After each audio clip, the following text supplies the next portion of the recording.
Inversor de frequência. O inversor de frequência é o CFW 300 da VEG, né? Aqui tem os contatos, as entradas, saídas, os bornes. Aqui embaixo a alimentação do motor, a alimentação do inversor.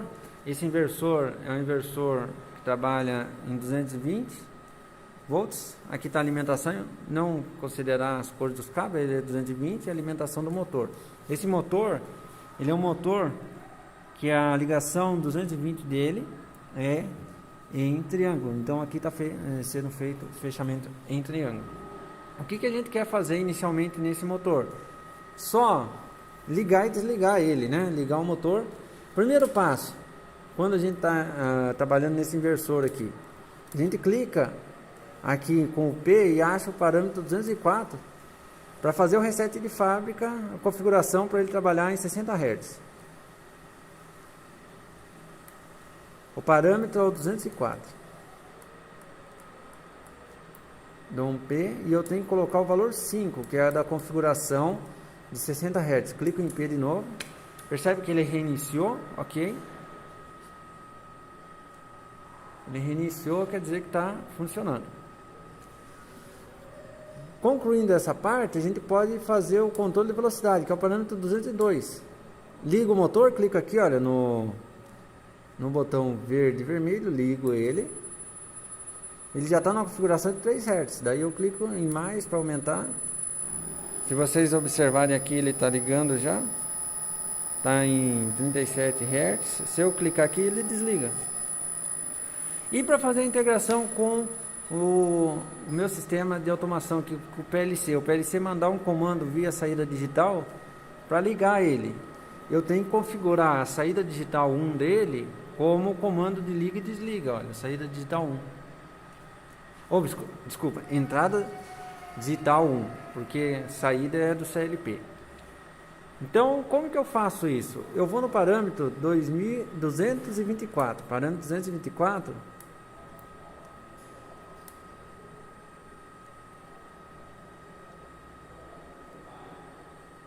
Parâmetro 224, tá demorando. Aí chega lá. 224 e coloco como 1. Quando está 0, quer dizer que o controle de liga e desliga é feito pelo botão aqui, olha, botão liga e desliga. Quando ele é 1, quer dizer que é via entradas digitais. Então vamos deixar 1. Agora, se eu clicar aqui no botão, não liga mais. Eu tenho que utilizar, estou pegando um cabo aqui, para fazer ligação. Eu tenho que colocar um botão aqui. Como o botão está longe, eu vou já ligar direto, olha. Tem que colocar um botão. Eu clico aqui, olha. Coloco o DI1, vocês percebem que já ligou, olha. Eu conecto o DI1 no negativo, 0 volts. Se eu tirar, ele desliga. Se eu conectar, ele liga de novo.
Olá pessoal, nesta videoaula veremos um passo a passo para habilitar o controlador PID no inversor de frequência CFW300.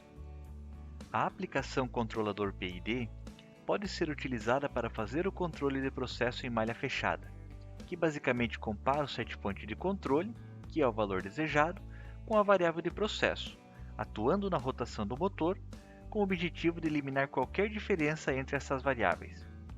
No CFW300, esta função está agregada ao PLC incorporado, chamado de Soft PLC, e para isto precisa de uma parametrização específica. Antes, é importante lembrar que esta parametrização pode ser usada somente a partir da versão de software 1.30. A seguir, utilizando uma maleta didática, vamos mostrar a parametrização do CFW300 para controlar a variável pressão na saída da tubulação de um sistema de bombeamento. Considerando que o inversor de frequência CFW300 está com a parametrização de fábrica e os dados de placa do motor inseridos no inversor, daremos início à parametrização. É recomendado seguir exatamente os passos apresentados. Acessando o P903, onde é definida a aplicação que será executada, vemos nesse caso que o próprio padrão de fábrica já é 1, que é o aplicativo controlador PID na função Soft PLC.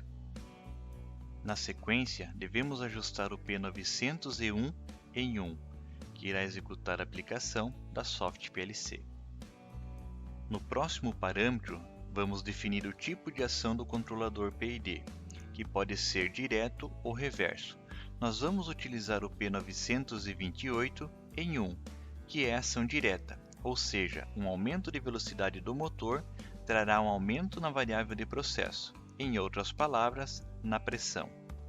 É importante lembrar que ao alterar o conteúdo do P928 de 0 para 1 ou 2, com o aplicativo rodando, será feito um carregamento automático de valores para uma série de parâmetros relacionados ao PID. Essa relação dos parâmetros pode ser observada no manual de programação. Na sequência, devemos ajustar a velocidade mínima e máxima de operação. O P133 vamos ajustar em 10 Hz e P134 em 60 Hz. A partir de agora, deve-se definir o modo de operação. Acessando o P220, para esse exemplo vamos manter em 0, que é o modo somente local. Na sequência, P221 em 12, que é a referência de velocidade em local pela Soft PLC. Próximo parâmetro é o P224 em 1. Isso significa que o comando girapara será através de uma das entradas digitais. Dando continuidade, atribuímos a entrada analógica AI1 à função variável de processo, ou seja, P231 em 17. Nesse exemplo, essa variável é a pressão da tubulação. O P233 em 0 define que o tipo de sinal analógico que o inversor recebe do processo é de 0 a 10 volts. Lembrando ainda que você pode ter outros sinais, como 4 a 20 mA. Nesse exemplo, teremos duas entradas digitais. A entrada DI1 com a função girapara, ou seja, P263 em 1. E a outra entrada digital será a DI2. Observe que quando habilitado o PID, o P264 recebe o conteúdo 50, que é a função manual automático. Ou seja, quando esta chave estiver em manual, a velocidade é controlada pelo usuário e em automático pelo controlador PID. Voltando aos parâmetros da Soft PLC, devemos informar os valores mínimos e máximos da variável de processo ligado à entrada analógica. Portanto, o P922 em 0 como valor mínimo e P923 em 4 como valor máximo, teremos uma variação de 0 a 4 bar. Agora vamos para o setpoint de controle em modo automático, ou seja, P911. Nesse exemplo, vamos considerar 2 bar, lembrando sempre que precisa estar entre os valores mínimos e máximos. Vamos ajustar também o P918 em 30 Hz, que será a referência de velocidade do inversor quando o PID estiver em modo manual.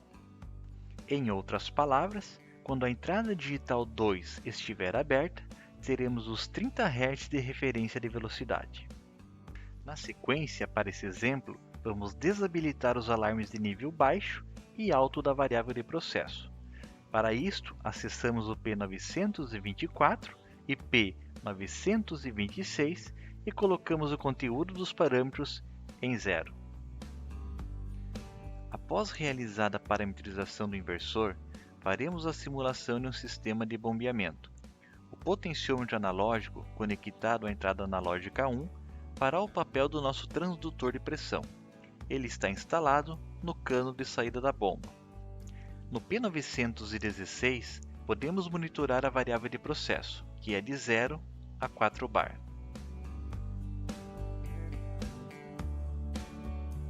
Temos nessa maleta 4 entradas digitais.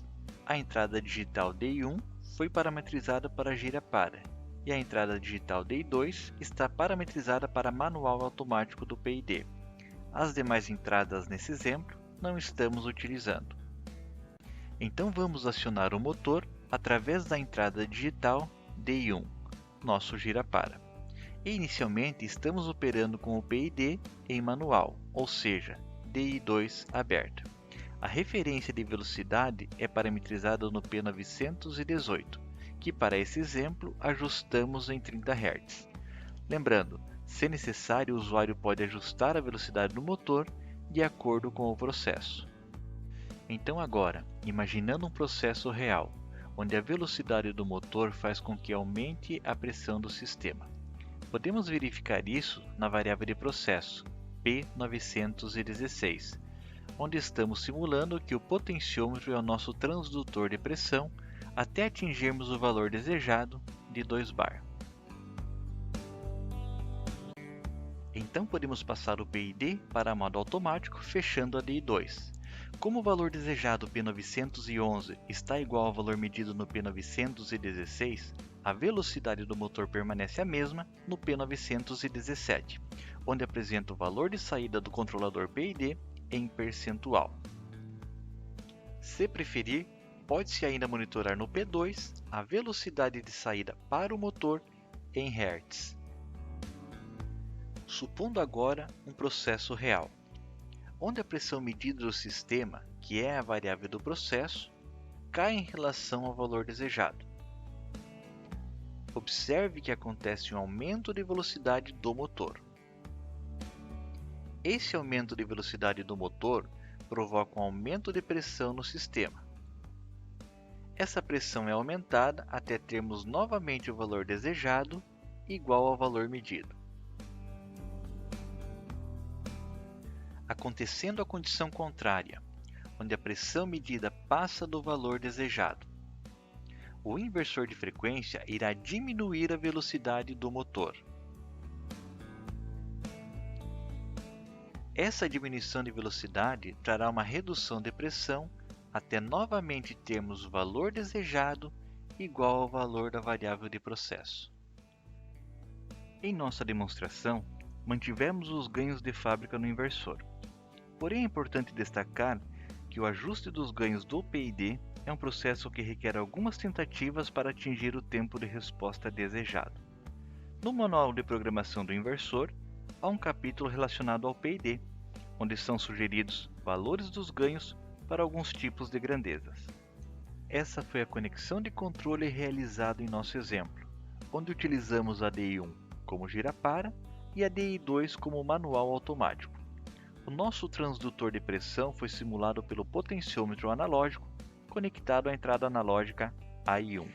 E aqui está o passo a passo da parametrização realizada no exemplo, com o parâmetro, descrição e conteúdo utilizado em cada parâmetro.